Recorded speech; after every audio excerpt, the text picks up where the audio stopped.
تاخت و تاز سوارکاران بلوچ در دل دشت‌های شهرستان چخانسور. اسب در رزم و بزم رفیق راه مردان بلوچ بوده. اقلیت 2% در افغانستان که گرد محرومیت بر چهره هایشان نشسته و با امکانات اندک به شیوه سنتی زندگی می کنند.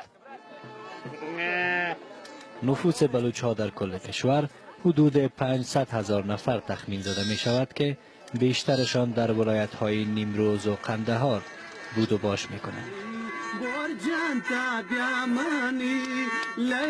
بلوچان افغانستان فرهنگ پربار و غنامند دارند که تا حد زیاد ناشناخته باقی مانده. همون قسمه که سبک موسیقی و نوع پوشش مردم متفاوت است، سایر رسم و رواج‌هایشان هم به گونه کامل با رسم و رواج‌های مردم دیگر افغانستان تفاوت دارد.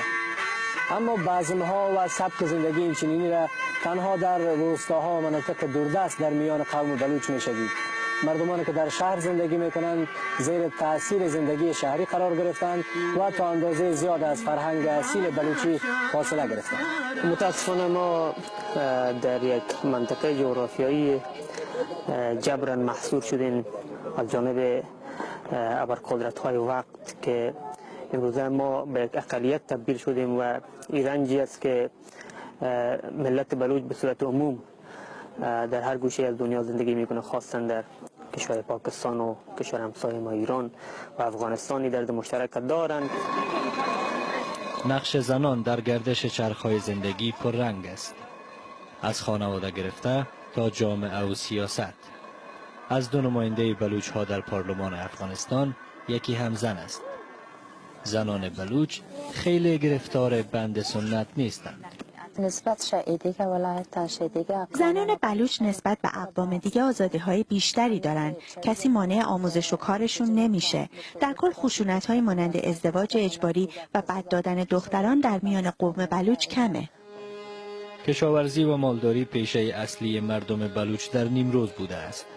اما خشکسالی 10 سال اخیر یک نانشان را نیم نان کرده و سبب مهاجرت شمار زیاد از آنان به ویژه به ایران و پاکستان شده.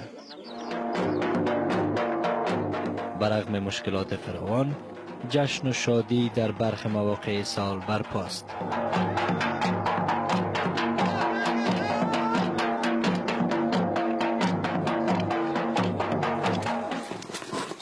غذاهای بومی بلوچ‌ها آینه ای از شرایط فرهنگی، اقتصادی و محیط زیستی آنهاست. غذاهایی که کم کم در سطح ملی رایج می شوند. سبک معماری و نمای بیرونی خانه های مردم بلوچ در نیمروز ساده و گنبدی است. دمای هوا در این ولایت بلند است و این خانه ها در تابستان سرد و در زمستان گرم می ماند. اما بلوچ ها با هنر انگشتانشان به زندگی و این خانه ها رنگ و رو می دهند. ما دیگه کالا میدوزیم، کالا کفتان میدوزیم، پشای بالشت میدوزیم، دیگه یک چیه میدوزیم تو شکار پشت میکنه. دیگه زیاد از این هم استفاده میشه هر چیزی. در تار و پود زندگی بلوچ ها در نیمروز نقش و نگار دست زنان را می توان دید. نقش‌هایی که رنگینی فرهنگ و وضعیت خوب اقتصادی بلوچ ها را در گذشته نچندان دور نشان می دهد. اما امروز که ورق برگشته، کیسه هایشان خالی تر شده و نگرانیشان بیشتر. نگرانی از قرار گرفتن زبان و فرهنگ در سایه فراموشی. ارشاد هنریار، BBC نیمروز.